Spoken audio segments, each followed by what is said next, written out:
the first video recording of Talking Pro. That's nice. Yeah, we've voice recorded, but never video recorded. It's going to be on YouTube, bro. Oh, yeah. Alright, let me hit record. Plug it in.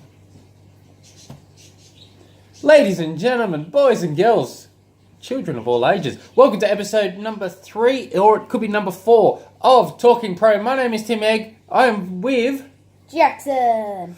And we are talking Ironman Australia, followed by a little bit of Ironman Cairns and whatever else we think of, because we have nothing written down. We're going to wing it here. So Ironman Australia was just a couple of days ago. Really good race. We followed it. Ironman did a shocking job with updating everyone on Twitter, but they did a really good job with their live blog. So if only they could work out how to get that information from the live blog onto Twitter, so we don't need to be, it'd be just easier for everyone if they did that.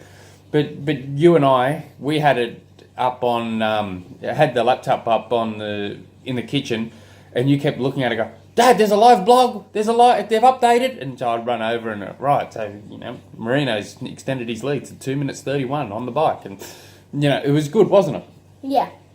So, Marino won. That makes it 17 wins now. He's the very first person to win an Ironman in every single continent. So the guy's a legend. And everyone knew he was dangerous, but everyone just thought Luke Mackenzie would win this, didn't they? Yeah. And so I enjoyed it, even though I'm looking at it thinking, Jesus, I wish Ironman would throw those mothballs out of their pockets and actually put this on video so we can all watch it. Now, we'll go back to Ironman South Africa. Oh, were you watching it? No, I couldn't get onto it. Oh, well, I watched it. And so one thing I was paying notice to is the amount... Oh, that's right. I was at work watching it on my phone, so... Yeah. I was very important working.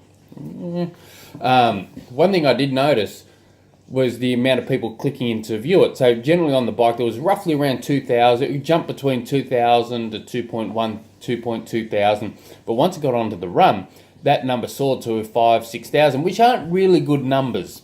Fair enough, it's a long day and people are more interested, but surely there could be something they could do so we could watch it that will attract people to tune in more. But I'm not sure what the answer is, but all I know is I'm not satisfied with my coverage at the moment. But there was big disappointment. What was your biggest disappointment from Ironman Australia? Did you have a disappointment? Not really. See, I did. Mine was David Dello. Yeah. I wanted David Dello was in that lead group.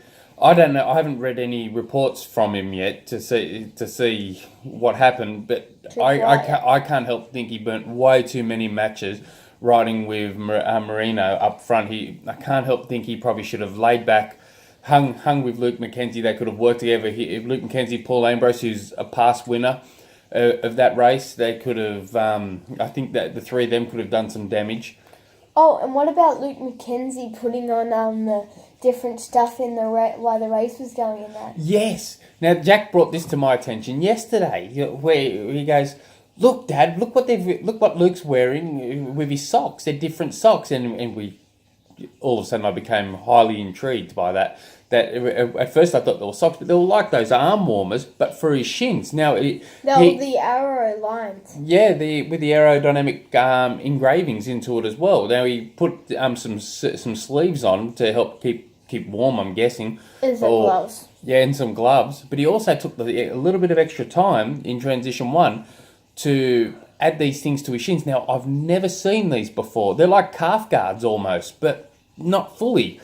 So they were very interesting, but then little things like shoe covers he didn't worry about. So I don't know what the go was.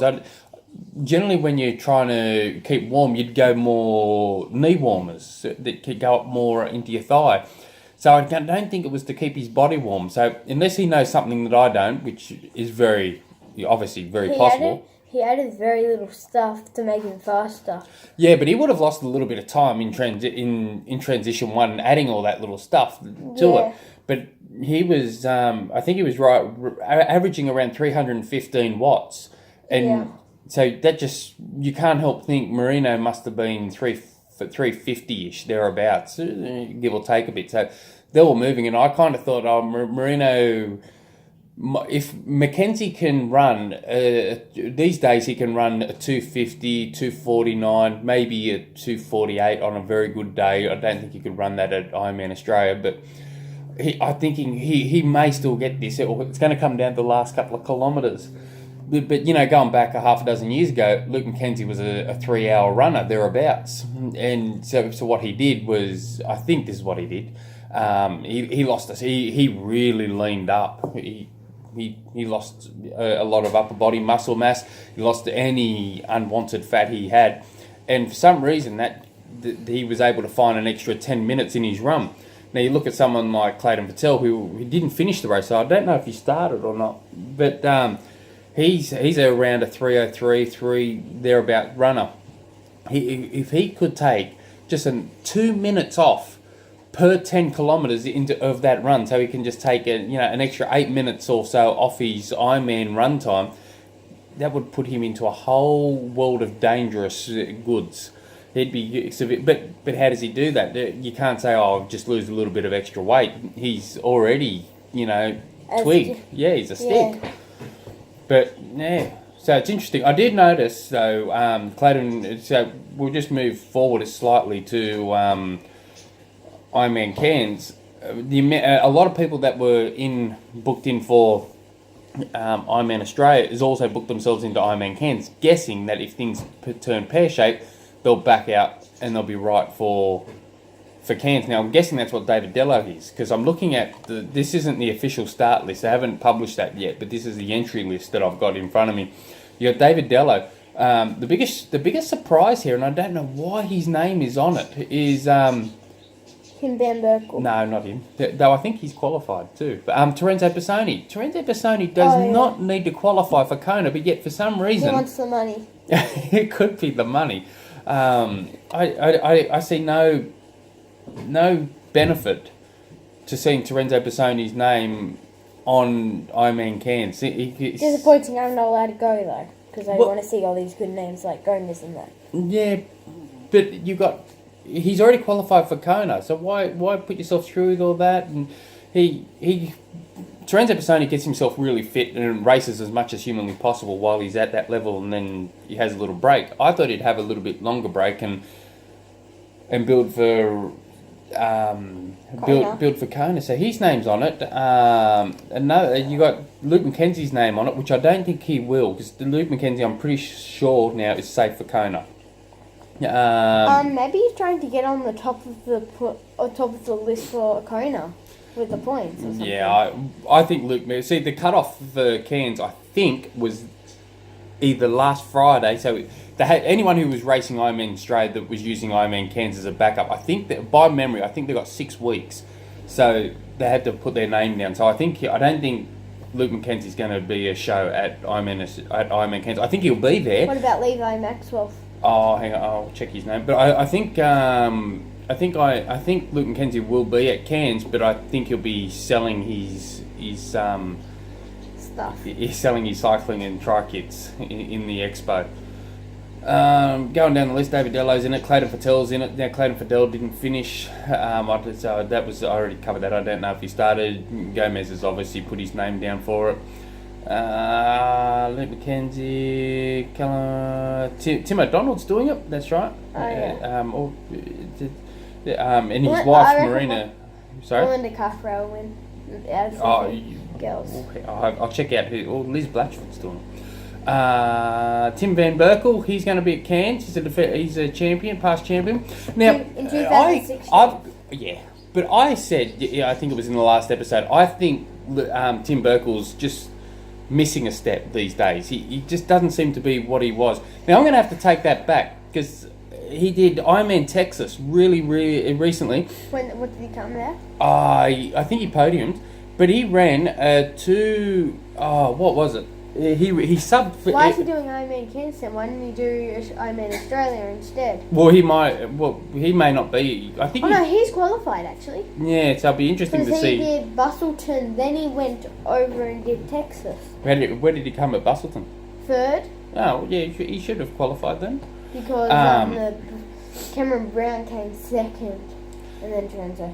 But Tim's run at Ironman Texas was just amazing. He did sub 4 minute K pace the entire race. So I'm going to take that back, saying looks like Tim's got his groove back.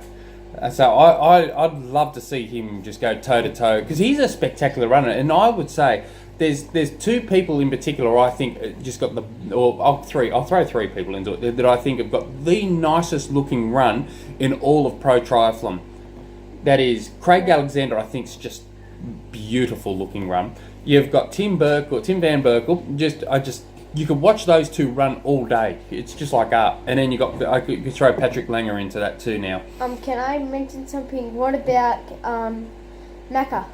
Yeah, mate. That he's coming in. Making a comeback again. Oh well, yes. Great. Chris McCormack's talking about racing again. He's hinting that he'll only race age group, but from what I can gather, he's doing some big miles. He's training regularly now. He's doing at least 2 training sessions a day.